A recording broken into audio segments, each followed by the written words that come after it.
Hello, everyone, and welcome back to the Healthy Living Happy Midlife podcast. I am so glad you're here. I'm Denise Stegall. I am the Menopause Mentor and your host.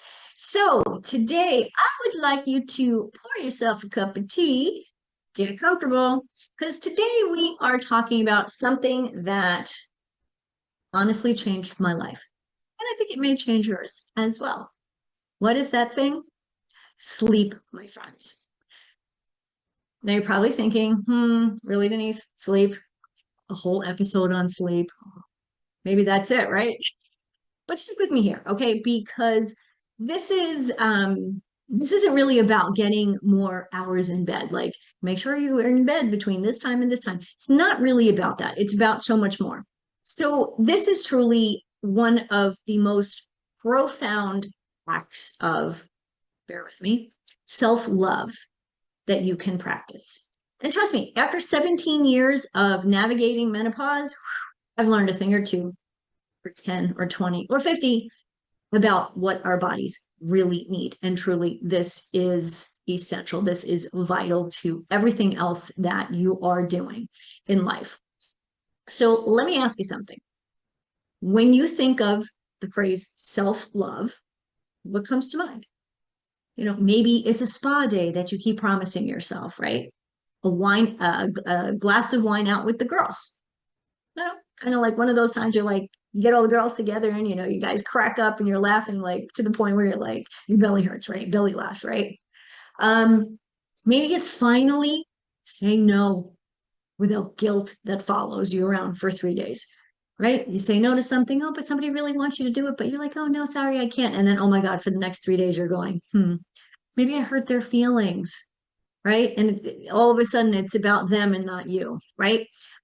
Those things are great, right? But what I have discovered, the most profound act of self-love isn't always something that you do. It's something that you allow. And the greatest gift you can give yourself, real, deep, restorative sleep. I see this so often with every woman I work with, even people that I don't work with. Maybe I've had a call with them or I've bumped into them at a coffee shop or whatever it may be. The one thing I see over and over and over again is exhaustion. Now, not just, oh, I need another cup of coffee, I'm tired, but serious bone deep weariness that really just makes you want to cry in the grocery store, right? You're just like, you're in the grocery store, you have to go get groceries and you're exhausted and not just tired, but really just exhausted. Like you can't go on anymore, right? But what do? We're women. We push through, don't we? Running on caffeine and sheer willpower because we are powerful women. We are strong. And we tell ourselves that exhaustion, this is just what success looks like, right? This is part of the deal, right? That being busy means that we're doing great. We've been conditioned, and I mean really conditioned here, to treat rest like a reward, something that we have to earn after we've checked every single thing off our never-ending to-do list. But I can tell you something that took me a long time to learn, and sometimes I even have to relearn this a little bit. That list will never be done, ever. There's always going to be something, right? And your body just keeps waiting for you to give it rest. It's waiting for the permission. You need to give it permission. Give yourself permission to actually stop and rest. So I kind of equate sleep is love, right? This self-love piece. Often it's, oh, we think self-love, we're going to, meditate and do all this, those things. And those things are great. That is definitely part of self-care. But this is such a big piece of self-love, right? Loving ourselves for who we are, loving our bodies.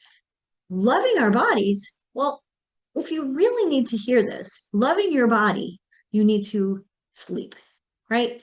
Sleep is not about being lazy, right? It's not about, oh, I'm weak. I'm so tired. I'm weak. No, it's not anything like that. Let me think. It's not a weakness. It's not giving up or any of those things that we have been taught to believe, right? From the time we're kids, like, do well in school, do well in sports, go, go, go. And each year, you go, you do more and you do more. Graduate from high school, you go to college and you do all the things and succeed and get a great GPA so you can get a great job, and then you get the great job and you're always striving for that next thing. Oh my God, just saying that, I'm exhausted all over again, right?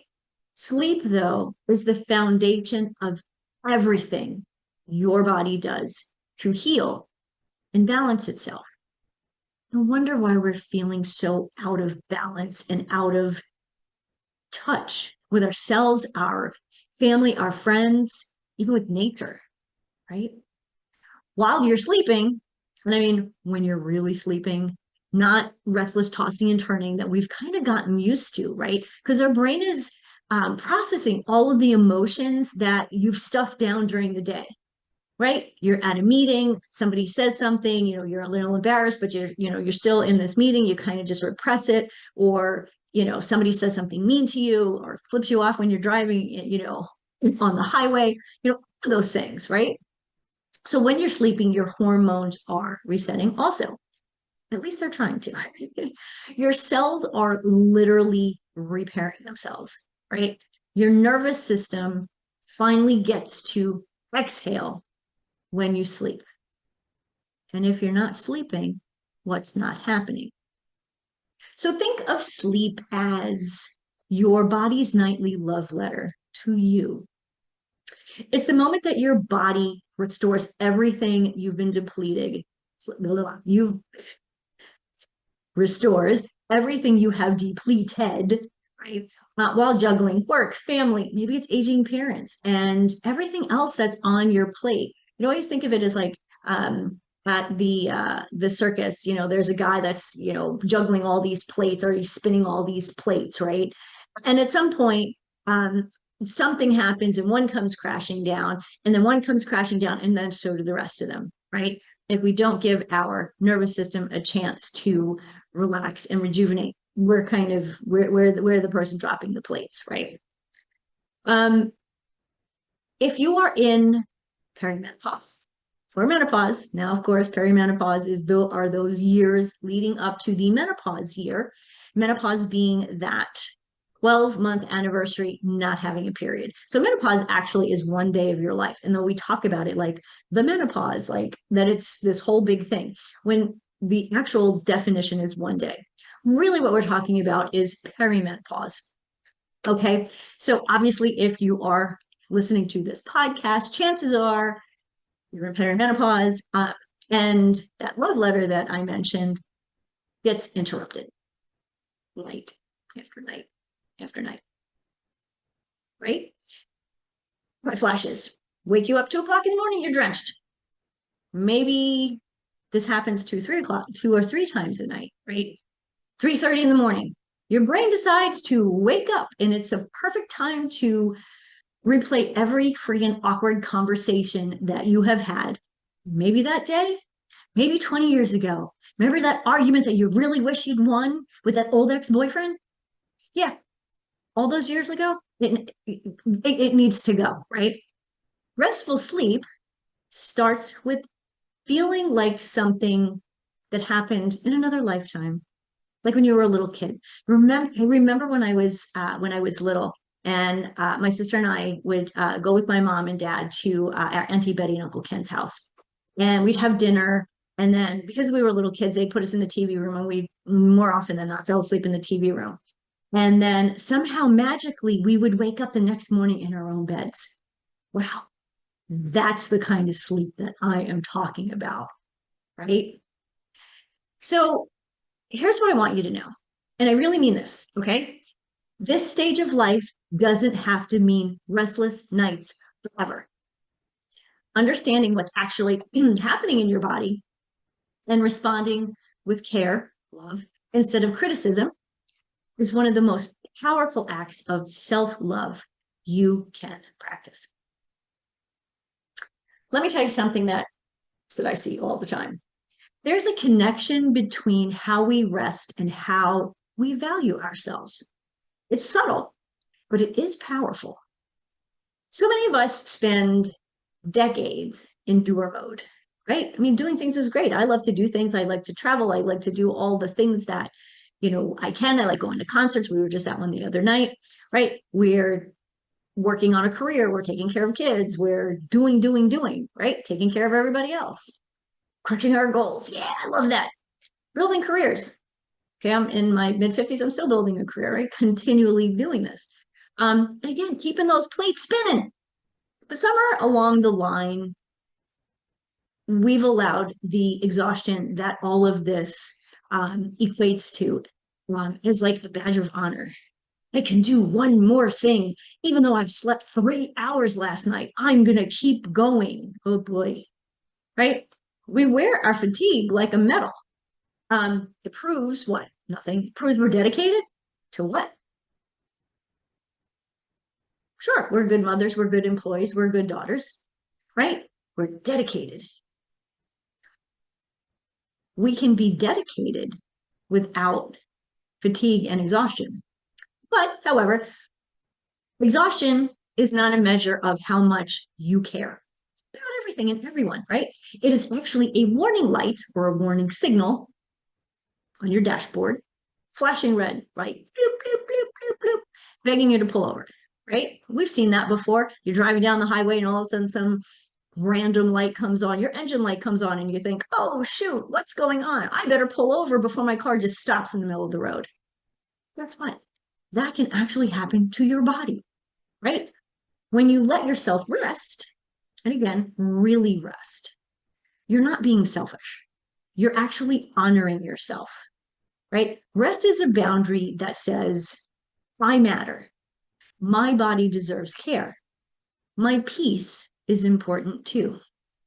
When you're not sleeping and you're constantly going and going and going, your mind isn't working uh, optimally. Your body certainly isn't. Your mind is going crazy. You're tired. You're not thinking clearly. Your emotions are a disaster, right? There's no peace in that, right? Um, so what's actually going on in your body? So let's talk science for a minute. And I promise I'll keep it simple because I know sometimes I start talking a little bit of science. I get excited about it. And I know after a while, I'm like, okay, everybody's eyes are glassing over. So I promise I'll keep it simple, right? Your body is not fighting you. It's fighting to find balance during a huge, massive hormonal shift. So here's what's going on. Some of you know this, right? And sometimes we have to hear these things over and over before it like smacks us in the head, like, duh, I know this, right? First, estrogen and progesterone are all over the place, right? We talk about hormone balance. They're never in balance. Right now, they're all over. They're just fluctuating like crazy, right? And that messes with our body temperature and how you're going to sleep anyway, right? But again, we want to find a way to have these your hormones in harmony with each other. They're never going to be in balance. Like, I don't even know why we ever say that, right? But we want them to work in harmony together. Right now, with estrogen and progesterone fluctuating so much, your sleep is fluctuating as well. Your melatonin production is dropping. Now, what is melatonin? Melatonin is that hormone that actually helps you to fall asleep and then stay asleep. And during perimenopause and menopause, your body's just making less of it, right? Here's the kicker though. Cortisol, your stress hormone, is spiking at night, where melatonin's supposed to spike at night. Cortisol is supposed to decrease and melatonin takes over. This is not exactly happening. So you're lying there feeling totally wired and exhausted at the same time, right? Anybody else know what I'm talking about? Yep. Cortisol is a stress hormone. The challenge with our stress hormone is estrogen also and progesterone also keep cortisol kind of at bay. It's a little bit of a, let's again work in harmony here, right? And right now during perimenopause, they're not working together. They're all just going kind of doing their own thing, right? So understanding the why behind sleepless nights, kind kind of helps you remove the guilt and maybe some of the frustration, right? It is frustrating. I know that. Trust me, I do. Um, your body's not messed up, it's not broken, it's nothing about you. Your body's actually recalibrating, right? I like to think of perimenopause into menopause is it's a transition. Your body's evolving, okay? Evolving into the new phase of you, okay? Um, I think of deep sleep when I think of deep sleep, and I've been really fortunate in the last couple of weeks that I'm really in my deep sleep. I'm really enjoying it at night after night. Even though I've have 17 years of experience here, there are still times that, it goes a little wonky. Um, but it's really nice to know when you're in your deep sleep. Basically, think of it as your body's internal housekeeping crew, okay? They're cleaning out the toxins, they're repairing tissues. If you've had a weight workout, resistance training workout, when you're lifting weights, you're making micro tears in your muscles. And so that's actually healing at night. And that's actually what helps build muscle. Also, you're filing away any emotional clutter. Like there's so much that's coming out at us during the day. Like we can't think about all of it, right? So your body your is kind of doing all of these things, right? Clearing out the toxins and really the emotional clutter, I think, is something that's interesting. During REM sleep, which we know is that deep sleep, your brain is sorting your memories and building, let's say, resilience, right? So during deep sleep, your immune system is also rebuilding. So wonder why, you're tired all the time, you're exhausted, and you keep getting a cold because you're not allowing your body to basically heal and be able to fight any colds or viruses that are in the air or around you. If you're working around people, or if you have a family, you've got kids that go to school, viruses and illnesses are going to come into your house. And if your body is, if you're exhausted and you're not sleeping, you're not giving your body a chance to fight any of that. You're just going to be susceptible to it. Um, right. And without enough sleep, right, you're not just tired, you're undernourished literally at the cellular level. Okay. A little different way to think of it. So what do we do? How can we fix this? Like, what kind of tips do I have there? Um, how do we improve our sleep? Here's the thing. Improving sleep isn't about adding a bunch of these rigid rules that you have, more rules to life, right? We've got enough of that already. We got enough rules that we have to deal with. It's about creating little rituals that feel like self-love and self-care, right? These small acts send a powerful, powerful message to your body. You're safe. You can rest. You can reset now. First thing I want you to consider is to prepare to sleep. Don't just collapse, right? I don't want you to go, go, go, go, go, because I could be this. I know this. Many of you are like this because I know I can still be this way every now and then. You go, go, go, go, go. From the minute you wake up, you're go, go, go. And then at the time, you're like, then it's like, it's 10 o'clock at night and you just kind of collapse in bed. You're exhausted, right?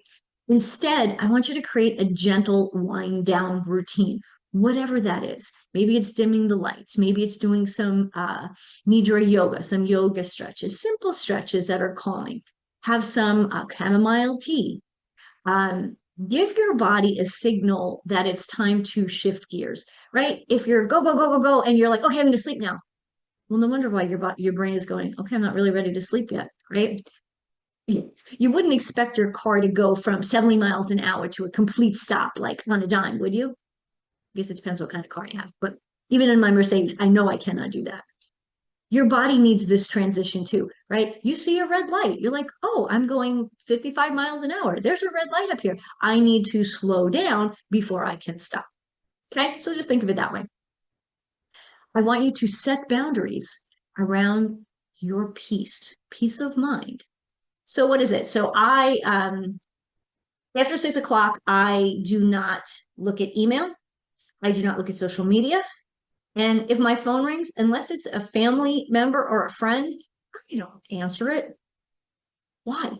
If it's not If it's a business or somebody who's trying to get me to do what, they can call me in the morning during regular business hours, right? Also, pick a time that you don't do the doomsday news scroll, right? Again, for me, it's 6 o'clock. I plug my phone in the kitchen. I don't ever bring it in my bedroom at night. Okay. So I'm not scrolling before I go to bed, right? You need to protect your mental space, um, because your mental space is precious, right? Scrolling at the news, going through social media, looking at all the pictures of everybody in their perfect outfits and their perfect body. And that is basically, if it's on social media, I don't know that you can believe that it's true anyway, but it messes with our emotions and our self-esteem. So we don't want to do that, right? I know it's tempting to just check one more thing. Oh, I wonder if somebody liked my last post. But that one more thing is literally stealing your sleep. Okay. Another thing. So let's say this is what, number three? Number three, soothe your senses. I'm a big fan of essential oils. I always have one or two or 10 at my desk. This one here is actually peppermint because I tend to get headaches this time of year just because of the weather's changing. They're still harvesting. So there's a lot of stuff floating in the air. So I always have essential oils. Now at my bedside, I have a lavender essential oil. Lavender is very calming. I actually also have an eye pillow that has lavender scent to it. So if I need a little extra, I just close my eyes, put that on, and it helps me to relax. A couple of other things you can do to help calm your body and calm your senses. Um, Magnesium glycinate. This actually has a very calming effect. So magnesium glycinate before you go to bed is fantastic. Um, if you ever notice that like you get stiff, if you have Charlie horses or if you get stiff muscles once you're in bed, this is also going to help in that. Um, Whatever it is that works for you to kind of calm your nervous system, maybe it's a bubble bath, right? We have a hot tub outside of our bedroom. And every now and then, that's what I want to do. I just want to take a shower or I want to go in the hot tub, right? It's calming, that warm air, well, hot tub, hot water. It's really relaxing. And then I can go into the bedroom. I can read a few paragraphs of something if I want to in a book, never in a e-reader because that brings the light, blue light that you do not want. Sometimes I'll do a little bit of journaling. I always do a bit of gratitude before I go to bed. And this helps me do this, right? These are all tools. They're not luxuries. Okay, maybe the hot tub is a little bit of a luxury, but you have a bubble bath, you have a bath, you have a shower, anything that works for you, right? And use it without guilt, right? Why would you relaxing and trying to get to recalibrate your body for the next day? Why would you have guilt around that? Number four, um, don't wait for you to be burned out before you get forced into bed, right? This kind of goes with the prepare, don't collapse thing. But preventative rest is productive rest, right? I know it sounds counterintuitive in our hustle count culture that we live in here, but it really is true. We want to make sure that rest is productive, meaning that we're allowing our body to rest and recuperate and do all the things that it needs to do, right? So preventative rest is productive rest, right? So maybe that looks like you go to bed every night at 10, right? If you go to bed at 10, you wake up at 6, there's 10 wait, there's your 8 hours. I don't know, I couldn't think of that for a quick second. So maybe that's what it looks like, right? And finally, as I mentioned a minute ago, before you close your eyes, ask yourself, how did I show myself a little bit of love today? Even if the answer is, I just made it through the day, and that's okay, right? That absolutely counts. It's okay. Now, I want to be real here. Even with all of the right habits, sometimes sleep just doesn't cooperate. It still eludes us, right? Hot flashes, night sweats, anxiety, chronic stress, all team up to keep you awake. So start thinking, I guess this is just how midlife is, right? That's what you start thinking. No, it doesn't have to be. Okay, we do need to pay attention, right? That is not the case. This is not the way midlife has to be. These are symptoms. We need to manage symptoms. Once we manage symptoms, we can then move forward. But we also have to understand our symptoms, right? Menopause gives us all of these symptoms. But what is the underlying factor? It's menopause. Okay, it's our hormones going crazy. So sleeplessness, or those nights when you're waking up all the time, this is not your new normal, right? It may be right this moment, but it's not forever, right? And that's really what my goal is here, to help you understand, okay, this is not normal. I've got to do something, because if you don't, this is just going to continue night after night, week after week, month after month, and yes, year after year, right? Keep in mind, your body is sending you a message, one that really deserves your attention. Okay. So, again, this is being realistic. What if you've tried everything and you're still lying awake at 3 o'clock in the morning? Maybe it's time to talk to your doctor, right? Persistent sleep issues can point to things like sleep apnea, maybe restless leg syndrome, thyroid problems, or side effects from some medication that you may be taking, right? And listen, if you need to take a sleep aid every now and then, that's okay too. Doesn't mean you failed. It means you're being proactive about your health. Just make sure that you check with your doctor first, especially if you're on other medications, because any over-the-counter medication has a possibility of interacting with medications that you have been prescribed by your physicians. So again, to kind of tie this up, self-love isn't doing everything alone. Okay. It's knowing when to reach out and say, hey, I need some help. I deserve to feel better. If that's the case, I'm here to listen. I'm here to support you. Your doctor is there to help and support you. If they don't have the answers that are working, let's talk. Right? I can probably help you to ask your doctor better questions, or be better prepared when you go to see a doctor. Right? Because it is about you feeling better, you thriving through midlife into this next phase of life, right? Which, if you're in your early 50s, right, you could be living for 30, 35, maybe even another 40 years. So we want to start feeling good today. So we know we're going to feel good in our 70s, 80s, and beyond. So this is something I'd like you to know. When you start treating your sleep as sacred, instead of optional, everything will shift, right? Your mood's going to lift. Those constant cravings you keep getting, whether it's salty cravings or sugar cravings, they're going to calm down. Your energy is going to come back. Of course, energy is going to come back. You're sleeping. You start seeing yourself again.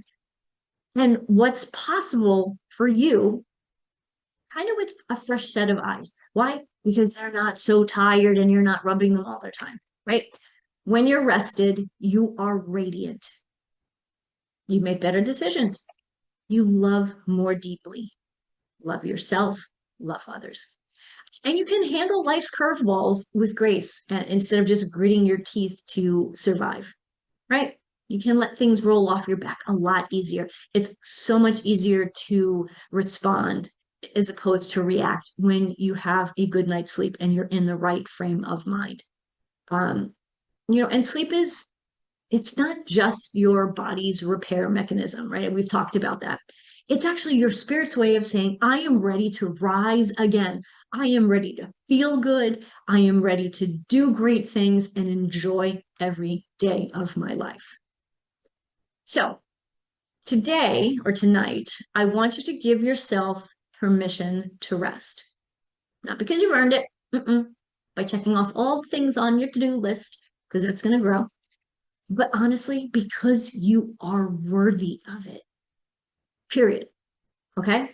That is what self-love looked like, and it starts with sleep.